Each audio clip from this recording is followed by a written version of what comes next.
Ini memang harus dipikirkan. Ini apa? Makanya Buddha Dharma ini kadang-kadang radikal cara pikirnya. Radikal dalam arti kata uh, kembali ke root. Radical itu kata dasarnya root, akar.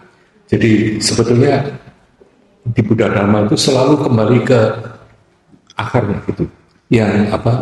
Pokoknya, dasarnya seperti apa. Jadi pemikirannya yang diajarkan situ selalu yang dirus itu apa?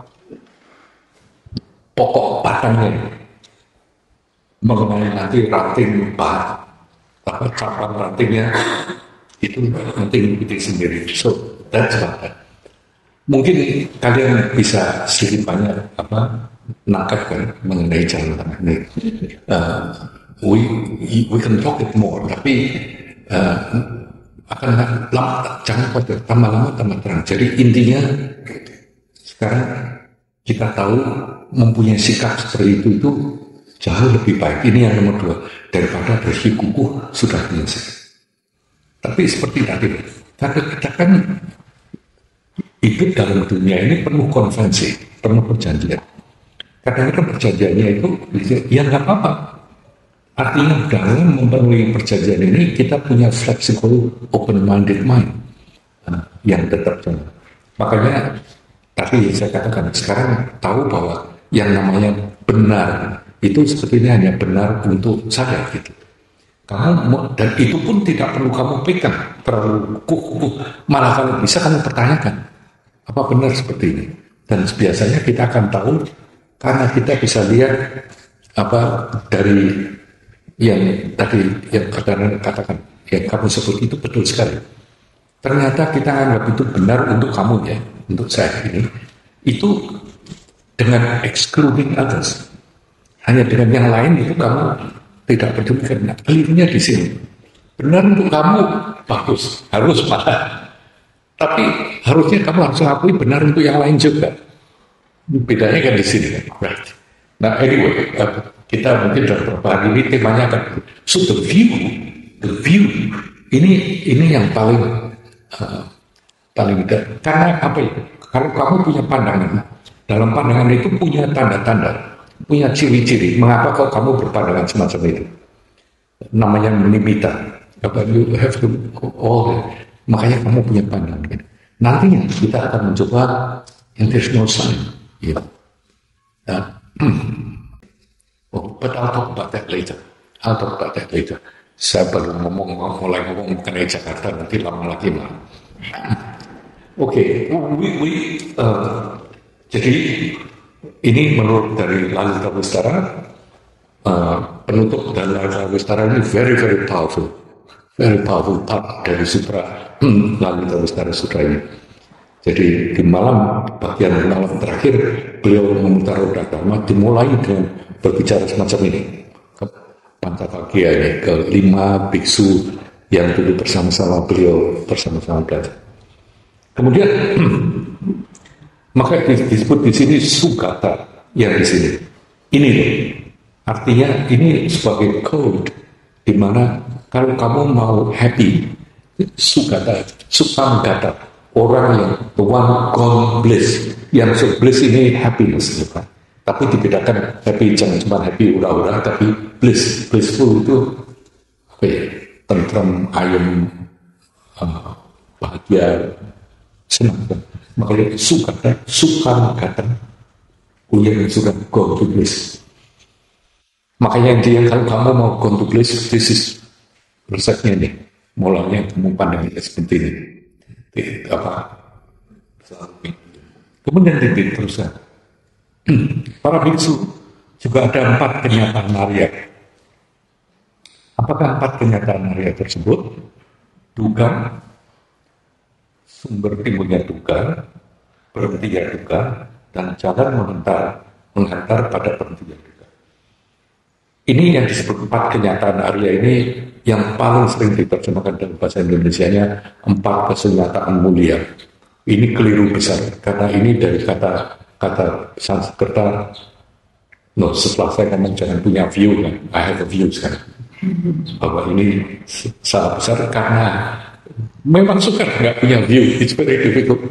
Tapi in a sense, karena ini terjemahan dari kata apa um, bahasa Sanskertanya, um, satu Arya Satya dari chapter 4, Satya ini kenyataan seperti ini, bukan benar atau salah, tapi kenyataan Satya seperti ini. Tapi Satya ini juga anaknya Diakor juga. Jadi kenyataannya seperti itu. Terus Arya ini para Arya, diterjemahkan dalam bahasa Inggrisnya the noble one. Jadi 4 kenyataan para Arya.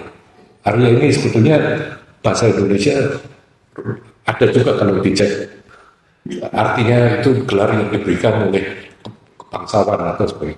Makanya dalam cerita di bahasa Indonesia, di Indonesia ada gelar itu misalnya Arya Penangsang gitu. Saya masih ingat cerita begitu. So it's not. Di sini sebetulnya arti ini digunakan oleh Buddha bagi seorang yang sudah tahu apa adanya, yang sudah tahu apa adanya. Lebih tahu. Jadi ada 4 kenyataan para Arya. Artinya oleh para Arya ini beliau tahu bahwa nyatanya ada 4 ini, ada 4 hal ini. Ada yang duka, terus berhenti dari tempat sumbernya duka, itu apa atau bagaimana munculnya, berhenti dari duka, dan jalan mengantar pada berhenti dari duka. Nah ini paling sukar diterjemahkan, makanya kita putuskan untuk menggunakan kata duka ini, ditambahi H, membedakan dengan duka dalam pengertian sehari-hari. Karena duka ini jauh lebih luas. Duka ini dari 2 kata, dari du dan ka. Du ini atau dur, ini sesuatu yang tidak memuaskan, sesuatu yang enggak pas, yang jelek. Misalnya durhaka, durjana, dan kata lawannya biasanya su itu sesuatu yang baik, misalnya Soekarno atau Suwarna, itu warnanya yang lebih baik. Nah di sini K ini as lubang kereta, lubang roda. Jadi duka itu betulnya as lubang ini yang nggak pas. Jadi misalnya as kereta ini bentuk yang persegi, itu lubangnya bulat, jadi bagaimanapun kalau jalan ini mesti selalu nggak pas. Jadi duka artinya dari kata itu. Di sini mulai diterangkan. Coba jangan diterima ini hanya sebagai kata Buddha yang ngomong. Kita cocokkan dengan pengalaman kita. Apakah betul yang ditulis oleh beliau yang diterangkan? Pertamanya, yaitu duka ini adalah kelahiran, penuaan, sakit, dan mati itu sendiri. Artinya apa? Berarti hidup ini sebetulnya duka. Jadi salah kalau disebutkan hidup itu penderitaan. No, hidup itu mempunyai sifat duka. Artinya tidak akan bisa memuaskan karena memang keadaan begitu kamu dilahirkan, kamu pasti tahu bahkannya kamu pasti akan sakit, pasti akan tua, pasti akan mati. Semuanya akan mati kecuali orang-orang yang di sini. Karena kita kan nggak pernah mikir kita mau mati. Yang mati biar yang sana, kita sendiri. So, why is that? Mengapa kok dia gitu? Ya karena nggak pas buktinya. Hidup ini, tapi hidup ini jelas pasti ada senangnya. Kalau nggak ada senangnya, mengapa kita mengejar kesenangan? Pasti akan ada senangnya. Pasti ada susahnya dan sebagainya. Tapi contoh pertama dikatakan, nih, kamu dilahirkan, pasti kamu akan sakit, tua dan mati. Artinya, penderitaan yang kita alami karena kita ini manusia. Manusia itu punya ciri-ciri. Nah, paling tidak nih, badan ini itu juga punya keberadaan di mana ini tidak bisa memuaskan badannya ini. Misalnya, lagi enak-enak hidup kan, tahu-tahu jerawat keluar. Ya, mungkin sebetulnya nggak soal, tapi buat berapa orang jadi persoalan. Yes, padahal sebetulnya oke, karena badan itu, itu jadi persoalan juga. Tapi kalau nggak ada begitu nanti apa RH nggak jalan. Ya apa itu atau hidup ini sendiri kadang-kadang tahu-tahu sakit itu lalu ngomong ini karena sakit ini karena badanmu aja. Kalau kamu nggak hati-hati, nggak kamu jaga, kamu bisa sakit.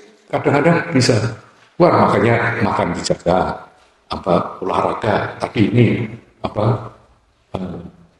moving meditation itu. Betapa mencengangkan gerakan yang sederhana itu, seakan-akan kamu kaget sendiri ternyata, ini pun agak nggak lazim gitu. Misalnya twist, ada suaranya ya. Apalagi kalau sudah the whole body stretch keluar. Jadi nggak apa kalau memang lari keluar itu artinya badan ini untuk bisa fungsi seperti badan ini sudah luar biasa sekali. Jadi badan ini makanya akan ada banyak tantangannya. Kamu punya badan yang akhirnya juga ternyata ada kedaluarsanya, ada zaman expiry date-nya ada. Di mana kamu nanti sudah semuanya dan expiry date, cuma payahnya kira ngerti nih kapan expiry date-nya. Dan juga tergantung maintenance-nya juga dari maintenance itu. Jadi pertamanya mengenai badan ini mempunyai tidak. Cuma jangan bilang badan ini karena sebagai badan manusia ini sifatnya penderitaan, enggak. Buktinya dengan badan ini banyak kesenangannya kok. Makan es krim gitu misalnya, so nice. Senang kita dan banyak kesenangan juga. Misalnya anything. I don't know, some nice thing you give a hug. Nice thing, atau kalau kamu panas, lagi udaranya panas, terus pulang mandi air dingin gitu, rasa nyaman gitu. Nah, jangan bilang badan ini penderitaan, tapi sifatnya tidak bisa membawa kepuasan total. Punya tantangan badan ini. Ya. Satu is what you life sebetulnya, and yang physical. Kemudian menemukan hal yang tidak menyenangkan dan berpisah dengan hal yang menyenangkan. Wah, ini jelas. Ini juga bukan bertemu hal yang tidak menyenangkan. Ini kita mesti tidak. Tapi intinya berpisah dengan hal yang menyenangkan. Misalnya begitu kita tahu ada yang menyenangkan. Misalnya tadi udara panas, sangat panasnya kita mandi pun kalau bisa jangan pakai air panas karena memang tidak ada. Tapi pergunaannya kamu meyakinkan diri ini nyaman nih.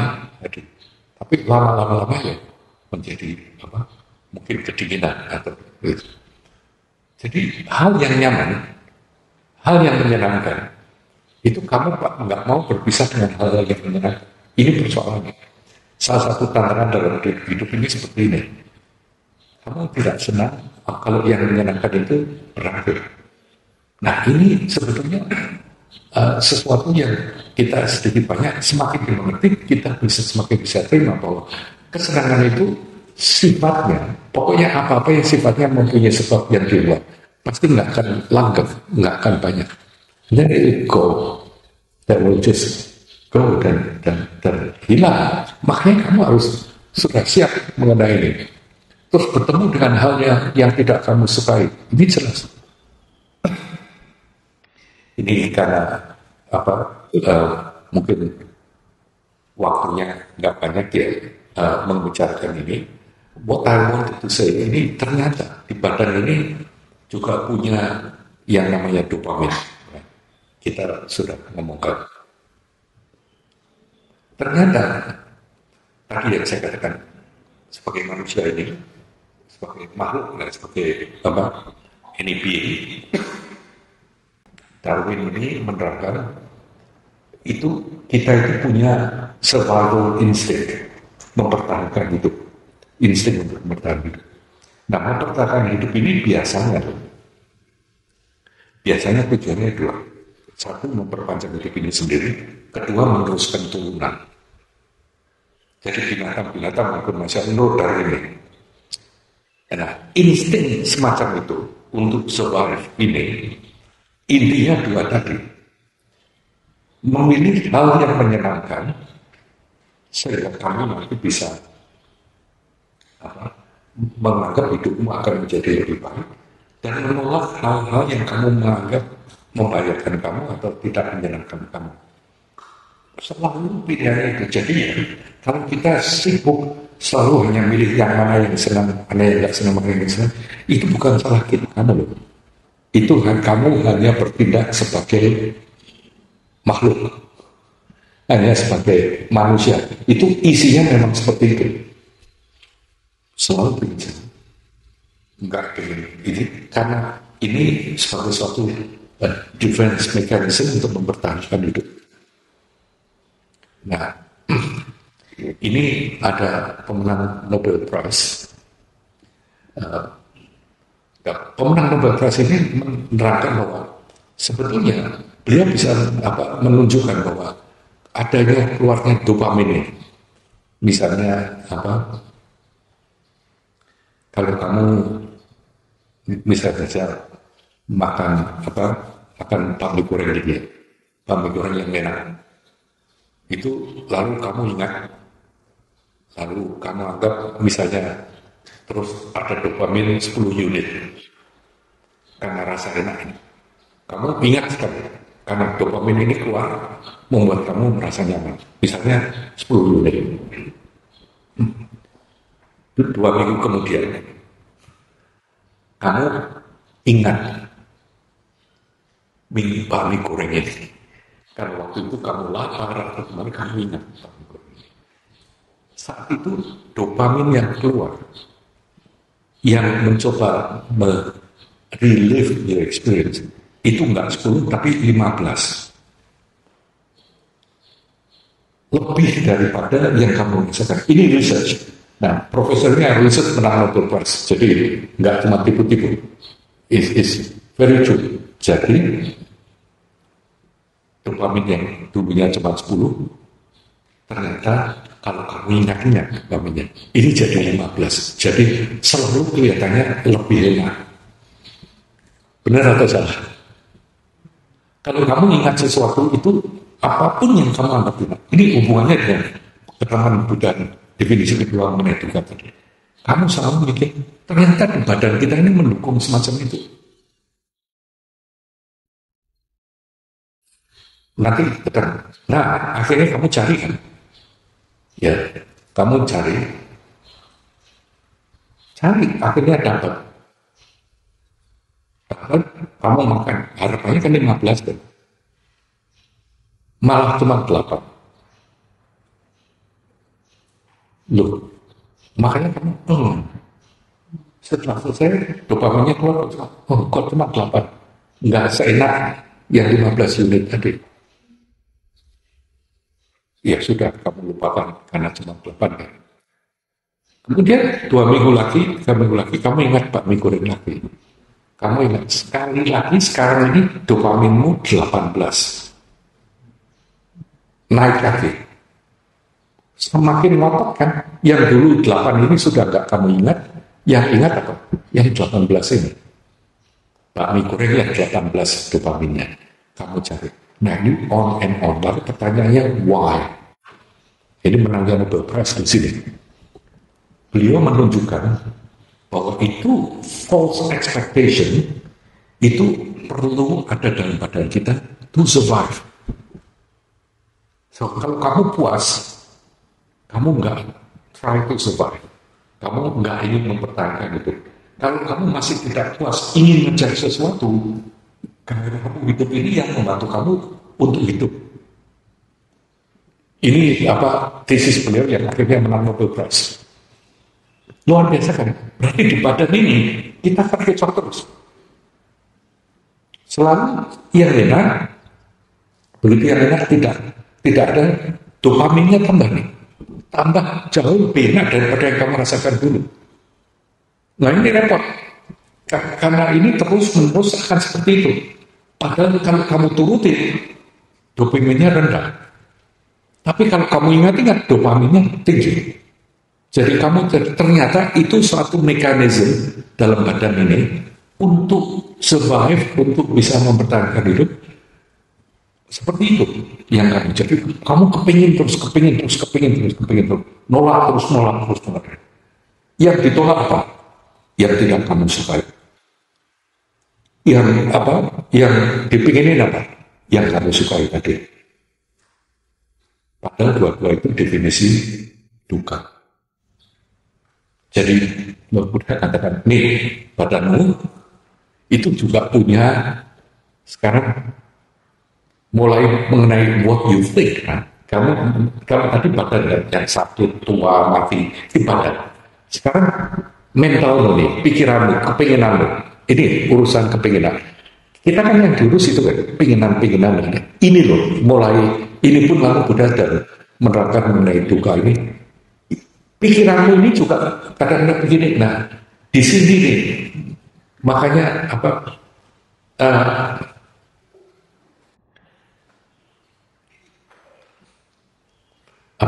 artinya kamu lihat, kamu amati, ini ada yang ketiga, tidak mendapatkan yang diinginkan juga duka. Jadi yang satu, ketemu yang tidak menyenangkan, kedua berpisah dengan yang menyenangkan, ketiga tidak mendapatkan yang diinginkan. Yang ketiga ini, keinginan ini keinginan kamu mikir karena dua tadi kan, satu yang menyenangkan, satu yang tidak menyenangkan, terus kamu ingin apa? Ingin nolak yang nggak enak, ingin mendapatkan yang ini. Kombinasi tiga ini yang ada dalam mental kita, ini yang ada dalam pikiran kita. Dua aspek ini, penolakan dan ingin mengatasi ini. Nanti lalu diterangkan sumbernya apa, keterangannya apa, dan sebagainya. But you got it so far, eh? Lalu Buddha menerangkan ini. Nah ini nyatanya, kalau tadi badannya ini keluar dopamin, ditanggapi, jadi ini begitu badannya begini, juga pikiran kamu menggarisbawahi. Yes. Karena itu ada hubungannya dengan senang dan tidak senang. Makanya dalam hidup ini, isinya hanya itu aja. Kamu mulai yang mana menyenangkan, mana kamu tetap. Yang tak senang betul. Yang ternyata tidak cuma hal yang dulu kamu sukai dan tidak bisa lama, makanya kamu tolak. Nah dari situ juga bisa kamu terangkan bahwa jadi di samping duka mengenai badanmu dan duka mengenai juga mentalmu ini, pemikiran atau duka mengenai ini, tapi di sini ini juga bisa kita lihat bahwa memang dikatakan yang dulunya ketemu dengan yang dulunya senang lalu menjadi tidak menyenangkan, kamu berpisah, ini loh juga suatu sifat duka itu tidak ada yang pemikiranmu tidak ada yang akan tetap begitu, semuanya itu akan berubah-ubah. Ini makanya bilang yang kamu senang nanti akan hilang sih, berubah karena memang tergantung dari sebab luar, external cause. Makanya ini yang menjadikan kamu menjadi sesuatu yang tantangan dalam hidupnya. Lagi satu, badanmu sendiri ini juga punya tantangan sendiri karena sifat badan begini.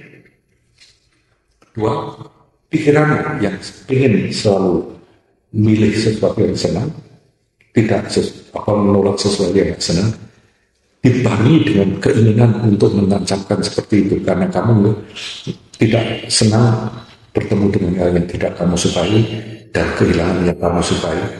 Itu diiringi dengan keinginanmu ini kamu pertama-tama menghadapi bahwa ternyata tidak ada yang senang maupun yang tidak senang.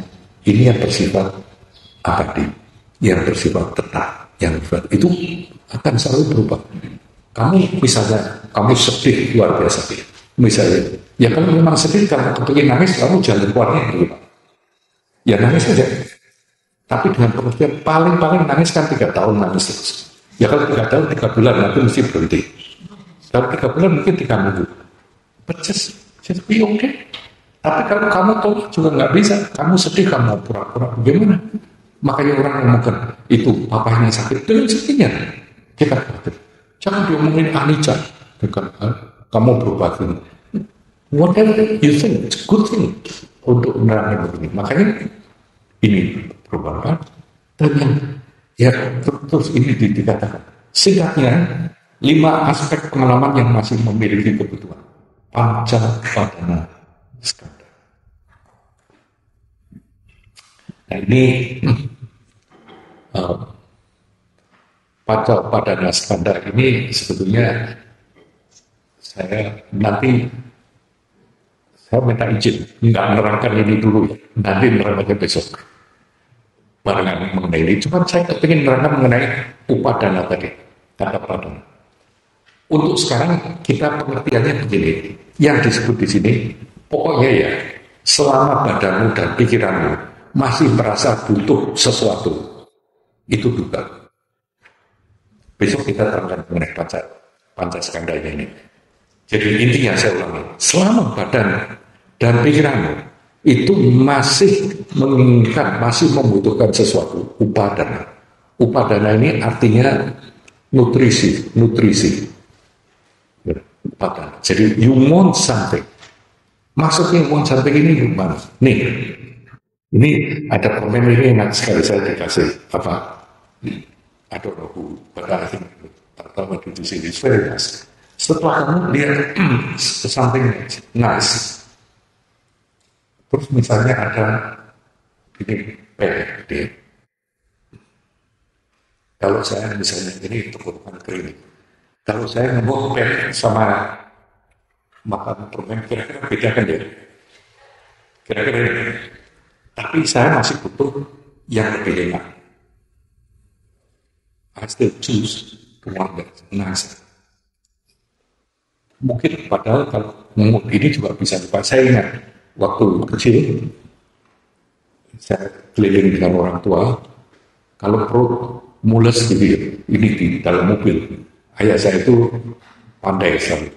Dia selalu keluar pergi ambil batu bilang, kamu pegang ini batu masukin ke kandang. Itu pasti kamu nggak pikir, lu manjur sekali, karena ternyata berhenti mulusnya kepingin kewisinya berhenti sampai ketemu wis. Nah kalau memang sudah nggak sempat ya mobilnya berhenti pinggir jalan, apa ya gimana lagi daripada di dalam mobil. Pilihannya sudah apa kalau ya udah berhenti. Tapi kita ini misalnya suara tadi pagi kalian dengarkan kan, saya sudah pesan, sudah suara didengarkan semua sendiri. Itu pun kita juga masih ada. Yang ini nyaman, yang ini jadikan, yang ini buruk, yang ini. Nah, karena kita selalu selama badan ini ingin sesuatu, masih punya keinginan, masih punya yang kamu anggap kebutuhan. butuh butuh kasih sayang, butuh apa, selama kamu masih butuhkan begitu, it's a dukkha. Itu sifatnya seperti itu. Kan intinya kamu merasa,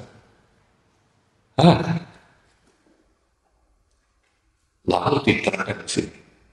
Lalu sumbernya ini apa? Lalu ini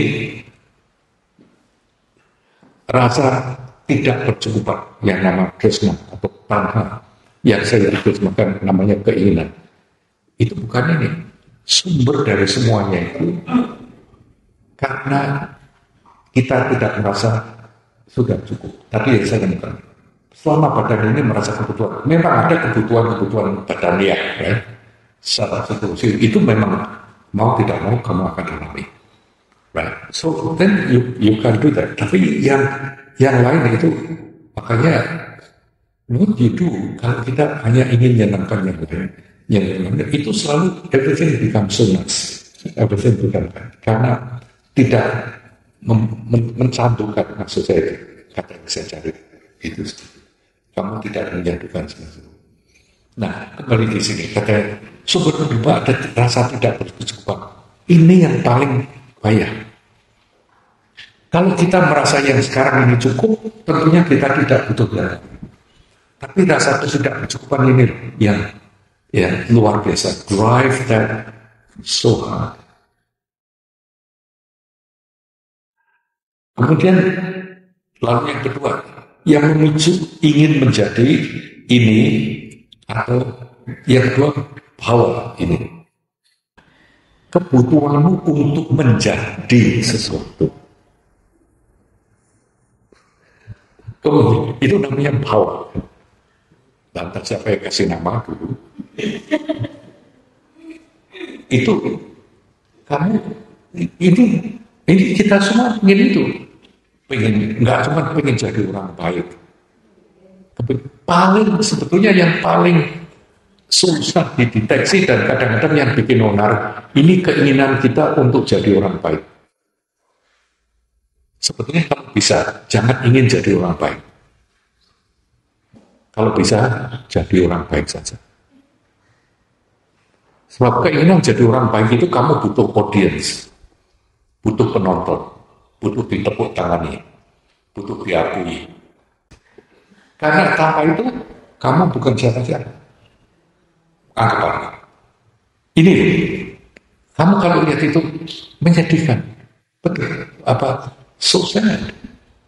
Di mana kamu butuh semacam itu hanya to be you, hanya supaya kamu merasa kamu lengkap ada.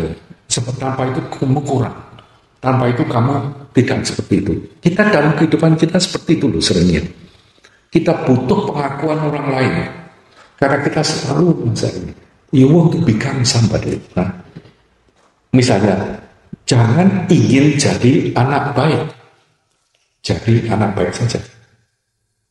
Sebab kalau ingin jadi anak baik, kamu cerita sama saudara. Tuh, saya kemarin bapak ini, kamu ngapain? Dalam hatimu, kamu nggak ngomong. Tapi kamu selalu minta pengakuan semacam itu. So, just don't do that. Kamu selalu akan bisa bahwa ini luar biasa sekali. Itu jadi sosok yang begini, sosok yang ini, yang itu. All these things, ini yang menyebabkan kalian, ini nantinya akan selalu merasa tertekan, merasa di sini untuk hanya to make something, karena dengan begitu, hanya dengan begitu kamu beragam. Is that true? Makanya itu loh yang namanya dukkha. Misalnya tadi mabuk minum jus sendiri, tapi mabuk jabatan yang merugikan banyak orang.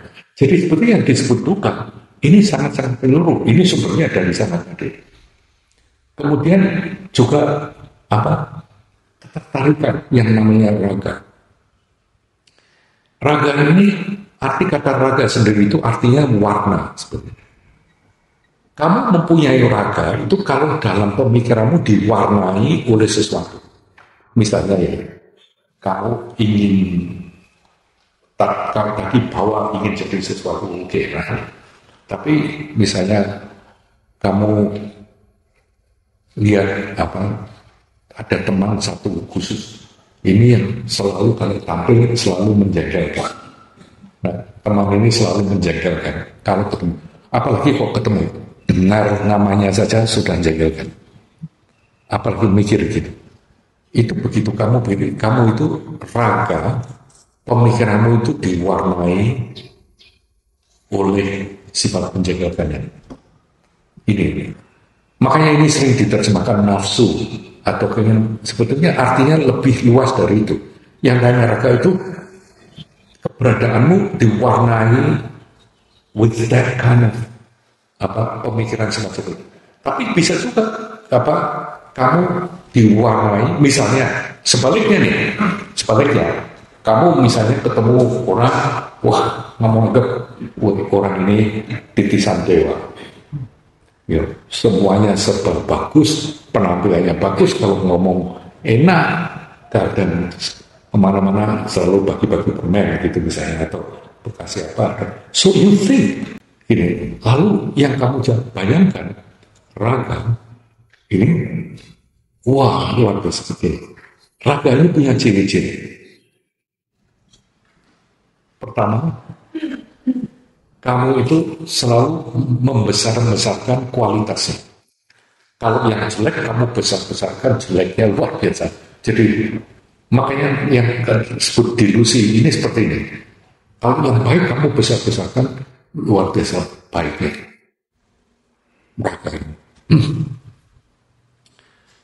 Keduanya, kamu merasa kebahagiaanmu itu sangat tergantung dari ini. Artinya entah nolak orang ini atau entah mengambil orang itu, tapi intinya ya gitu. Tapi terutama yang kamu inginkan, kebahagiaanmu tergantung dari sini. Dan yang ketiga, untuk dapat kebahagiaan itu kamu nggak peduli ke siapapun, efeknya apapun kamu. Dan yang terus itu me, I. Jadi 3 hal ini yang selalu membarengi. Misalnya, ini nggak ngomongkan Selwyn sama Desmond gitu ya, nggak mungkin gitu. Tapi juga bisa kamu harus lebih awas. Jadi artinya begini, kamu ketemu dengan ini pertamanya mungkin kalau kamu diwarnai dan seperti raga begini, yang kelihatan itu hanya yang bagus-bagus, yang baik-baik. Tapi adanya memang yang bagus-bagus saja. Saya cuma ini contoh, ngomong ada contoh. Lalu kamu anggap, wah, ini luar biasa, wah Desmond sopan. Jadi Desmond melihat saya juga sama juga. Desmond melihat saya, wah orang yang cocok loh. Nah kalau kamu lagi gitu itu, apalagi kok jerawat, nggak kelihatan.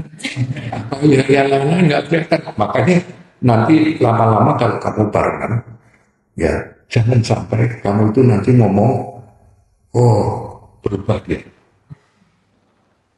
Dulunya nggak gitu. Sebetulnya bukan dari dulunya ya begitu. Cuma nggak kelihatan aja. Karena saat itu kamu raga diwarnai, kamu nggak bisa lihat. Makanya lebih baik kamu realistis mungkin. Tidak berarti tidak romantis, lain. Realistis sangat bisa romantis.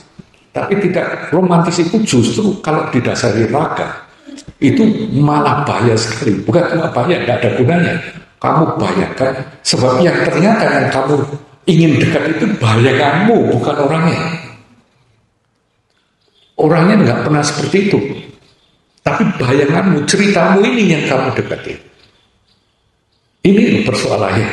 Makanya dalam suatu, makanya pertemuan hidup sama-sama ini yang dibutuhkan semakin lama semakin bisa realistis ketemu. Dan alangkah bagusnya karena tambah lama tambah kuat penerimaanmu satu ke yang lain lebih kuat karena dasarnya tidak lagi ceritamu, dasarnya lebih bisa ngerti. Makanya jangan sampai misalnya kalau sekarang makan sama-sama, order kami satu mangkok saja, satu ini saya. Iya ya, praktis saja. Pinjam mangkok kosong, kita makan sama-sama daripada. Loh, ya boleh-boleh. Tapi artinya masih bisa romantis kok, realistis. Tidak usah. Ini justru yang tidak realistis ini loh. Nantinya akan kecewa karena dipengaruhi olahraga ini. So you know what I mean? Ini arti mewarnai itu seperti itu. Apa? Dengan adanya makanya benar-benar ini duka. Ini sumber duka ini kamu kalau sudah gitu istilahnya apa sih? Kalap gitu. Kalap nggak ngerti kamu orangnya. Begitu lihat 70% off gitu ya, 70% off gitu. Kalap kan? Kamu pemikirannya diwarnai 70%. Mengenai butuh atau tidak butuh, kamu udah nggak pikir. Yang kepikir kamu kesana sendiri. Kamu lihat apa yang ada. Misalnya baju yang biasanya kamu pakai ukuran 6, ini ukuran 16, ya bisa lah. Karena kalau kamu diwarnai rasa raga tadi, nah, karena dengan kamu pun sudah pasti oke. Nah, baru kalau nanti pulang. Ini buat orang 3 aja cukup. So it's about that. Makanya Buddha bilang ini. Lah, yang terakhir ini apa malah lebih lagi yang namanya nandi ini. Nandi ini ketagihan rasa senang karena kamu sukses. Misalnya kamu berbuat sesuatu, kamu sukses, senang, kamu ketagihan. Lalu rasa ini loh, rasa you got it and then kamu butuhkan itu lagi. Ini juga duka. Misalnya, biasanya kamu bisa jual produk gitu ya. Misalnya sebulan 3 gitu, target. Misalnya, kamu akhirnya betul-betul bisa 3. Kamu senang sekali kan? Halo, berapa lama? 5 menit. Kemudian kamu pikir kalau saya bisa 3, mestinya saya bisa 4. Kamu betul. 4 bisa 4, kemudian 6 bisa 6 ya bisa. Nggak tidur, nggak makan, mulai bohong, mulai apa. Segala cara kamu menghalalkan untuk dapat begini kan. Yang dulu kamu punya prinsip, kamu sekarang udah out the window. Hidup juga seperti itu kan. Kita ingin karena justru karena kamu sukses, karena kamu berhasil, kamu mikir kamu akan bisa terus. Ini yang namanya nandi. Lalu alternatifnya apa dengan? Nanti alternatifnya lihat yang ada itu sebetulnya apa sih? Jadi dapat 3 senang, dapat 1 pun cukup senang karena kamu sudah usahakan 100%. Bukan jangan ngomong ya daripada nggak dapat. Jadi cuma itu juga bisa ngomong gitu, tapi kamu ngomong 1 pun kalau kamu ini kembali lagi ke tadi yang kita ngomong personal best, kamu usahakan ini tidak. Jadi nanti ini kesuksesan yang malah meracuni kamu, kenyamanan yang akhirnya itu yang nanti menjadikan seperti ketagihan. Misalnya kalau dipuji kamu baik gitu, senangnya luar biasa gitu. Kamu haus akan dipuji. Kemana-mana kamu mesti tanya gitu. Kadang-kadang saya memang tanya ke kalian dulu. So, did you understand that? Kena waktu saya ngomong begini, kamu ngerti? Tujuan saya benar-benar saya kepingin ngerti, kamu ngerti atau tidak? Tapi bukan kepingin, saya bisa ngomong itu lalu puji. Oh, that was fantastic. Itu luar biasa. Apa ini? Itu bisa menyandukan apa kamu ngomong itu. So be careful. Apa nadi ini jadi justru keberhasilan, kesuksesanmu jadikanlah itu suatu keberhasilan. Jangan jadikanlah itu sesuatu yang menyebabkan kamu kecanduan. Right? Sekali lagi itu urusannya hanya ingin menopang sosokmu tadi, bawah tadi. Hanya menopang ini menjadikan. mencari kenyamanan di sana di sini. Yang dicari nyaman terus ke sana sini saya sendiri. Kos. Karena memang namanya kenyamanan ya tentunya you look for that. Nah, maka ini yang disebut salah satu sebabnya juga karena kamu cari kenyamanan sendiri terus menerus. Boleh nggak sih cari kenyamanan terus menerus? Boleh aja, kenapa enggak? Kalau memang cari nyaman daripada nggak nyaman, asal kamu ngerti sebetulnya tujuannya bukan cari kenyamanan terus menerus, tapi appreciate nyaman dan juga acknowledge kalau itu tidak nyaman. Saya ulangi, nggak salah kok orang nyaman. Nggak ada yang bilang orang itu kalau yang enak itu jangan enak, khawatir nanti khawatir. Jangan begitu. Tetap ada nyaman. Kamu tujuannya memang kalau bisa ya nyaman. Tapi kamu appreciate ini sesuatu yang nyaman. Enak. Tapi jangan merasa tidak berkecukupan. Kepengin tambah. Sekali lagi, jangan merasa takut kehilangan kenyamanan itu. Karena kamu tahu bahwa kenyamanan itu akan hilang nantinya. Very different, right? Lain sekali kan? Lain sekali. Sekarang tanggapannya di hidup lain sekali. Tetap cari kenyamanan, tapi kamu tahu. Tapi kalau tidak nyaman, itu pun kamu harus acknowledge. Harus tahu, tidak nyaman. Acknowledge apa ya? Mengakui, kamu sadari, kamu terima. Ini yang namanya dalam bahasa Jawa semeleh. Semeleh ini seperti ini bagus sekali. Artinya senang juga. Tanono susah, tanono bunga. Ini artinya senang, ya senang. Lagi susah, ya susah. Enggak usah kamu yang semeleh aja gitu. Artinya jangan tolak dan menginginkan mengebuk-gebuk. Makanya ini sebetulnya itu sumbernya. Kemudian apa berhentinya duka itu? Duka itu berhentinya secara menyeluruh rasa tak berkecukupan yang memicu ingin menjadi menjelma.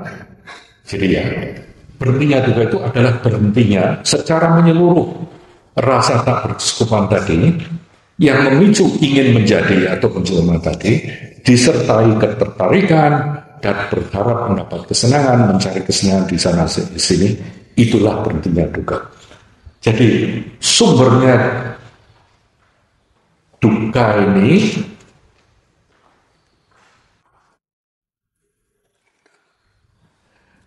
tadi sumber duka ini tadi itu disebut di sini niroda. Niroda ini saya terangkan sedikit. Perlu kita capai. Di bahasa Inggrisnya memang cessation. Kadang-kadang menerjemahnya berhenti. Tapi artinya begini,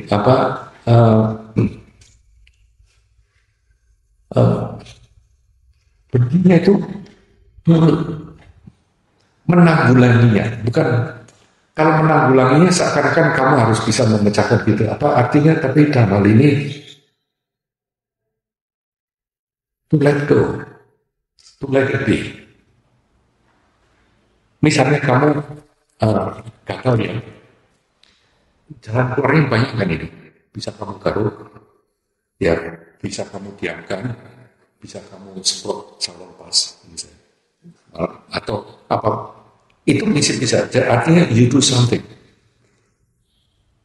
Tapi ini kan yang kamu atasi kegagalannya itu kan. Makanya kamu garuk, kamu gini. Tapi sebetulnya kita tidak merasa bahwa di belakang kegagalan itu ada rasa jengkel karena gagal. Ada rasa tidak senang karena gagal. Ini yang lebih membuat penderitaan kan. Kalau hanya gagal sebetulnya oke kan. Tapi rasa jengkelnya, kamu kalau malam kamu pikir tidak ada satu makhluk kecil yang bisa membuat kamu gundah nggak tidur semalaman kecuali nyamuk. Kecuali kalau kamu tidur misalnya waktu itu saya masih ingat di India gitu kan, pakai kelambu, di dalam kelambu atau di Bali yang terakhir di dalam kelambu ada nyamuk. Wah, nangis sama mati. Kalau kamu mau stunting, karena kamu mikir nyamuknya pasti ada terus di sini. Dan kadang-kadang kedengaran juga suaranya. Tapi begitu kamu let go, nanti pasti paling gatal. Nah kalau gatal nanti diurus. Begitu kamu punya let go, berhentinya let go. Seketika itu juga penderitaanmu hilang. Nyamuknya masih ada, ancaman nyamuknya. Bahkan nyamuknya mungkin gigit lagi. Tapi itu pun kamu bangunnya sudah dapatnya jaga. Seketika itu juga dukamu berhenti. Jadi ini loh kunci yang berhenti duka itu ada to let go. Itu apa t-shirtnya Harto, let it be. Let it be itu Indonesia apa? Nah, ya wes lah. Saya baru lihat dikirimi rupa-rupanya ada serombongan apa romo-romo dari beberapa seminar itu membentuk band. Oh nyanyinya bagus-bagus juga. Ada yang begitu harus ini. Judulnya bagusnya juga. Namanya LAYO Band. Jadi kalau baca LAYO Band itu bahasa Jawanya biar juga dia sudah biar. Cuma bandnya ini apa plesetan nggak pakai BAND tapi BEN. Namanya LAYO. Jadi LAYO Band gitu. Saya kira apa? Jadi di sini Yowes Band bukan Yowes Band dalam arti kata apa tidak boleh, tapi kamu tahu betul-betul just knowledge, mengerti bahwa harusnya seperti itu. Kalau kamu sakit, ini lain kali kalau kamu sakit, jangan ditolak. Kamu ngerti bahwa ini badannya sakit, tapi juga berarti tidak lalu kamu cari dokter atau cari obat, tetap cari dokter. Tetap cari obat, tapi kamu tidak penolakan sakitmu ini loh. Atau begini, kamu sekarang bisa yang sudah berkeluarga, punya anak. Right? Orang bilang punya anak ini senang banyak juga, tapi penderitaannya banyak juga.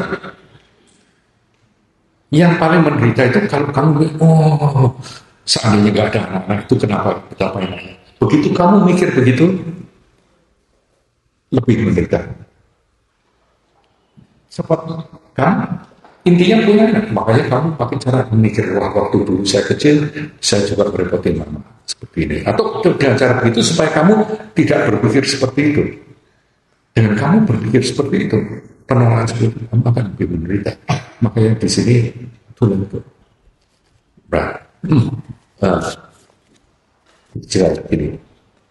Lalu jalan menghantar berhentinya duka. Jalannya apa? Ternyata jalannya itu tadi yang sudah kita bicarakan. Yaitu punya PD, punya percaya diri, bahwa apapun yang timbul akan bisa kita tanggulangi menggunakan tadi 8 hal tadi itu semuanya harus selaras. Termasuk cara pandangmu, cara pikirmu, cara bicaramu, itu semua kalau ini keselarasan, nanti kamu akan bisa menanggulangi duka tadi. Jadi ini kelihatannya seperti loop pertamanya keselarasan dalam cara hidup, perangan mengenai duka, apa sebabnya, berhentinya, kemudian caranya. Dan mereka kembali ke sini. Jadi kamu dengan ini terus dengan kamu selarasan ini dukanya berkurang. Sebabnya kamu bisa kasih akibatnya. Kemudian begini terus. Jadi akhirnya nantinya semua yang kamu hadapi ini tidak lain tidak bukan adalah dalam hidup ini. Dalam kehidupan ini. Cara pandang, cara pikirmu, cara ngomong, cara melihat, cara bermasyarakat, cara itu menentukan kebahagiaanmu atau tidak kebahagiaan. Ini loh yang dalam hidup. Bukan mantra, bukan tantra, bukan 4 tangan, 1000 muka. Itu hanya cara. Akhirnya nanti di sini cuma nanti tambah lama kita bisa tahu bahwa ini ternyata masih belum tuntas itu. Nanti ada di paling bawahnya sendiri yang menyebabkan, yang akhirnya menuntaskan semua duka. Dan akhirnya, tapi untuk saat ini kamu sekarang bisa menerapkan Buddha, menerangkannya ini pengalaman beliau nih. Beliau tidak membuat-buat. Makanya pada waktu diterangkan sekarang lebih jelas kan bahwa ternyata ini yang kita hadapi. So this is the kind of suffering. Tapi nantinya akan ada begini. Ini nanti kita selanjutnya kita akan lanjutkan apa lanjutkan wisara ini on the last one. But I think we should stop here. Saya kira sudah cukup yang perlu kalian pikirkan bisa.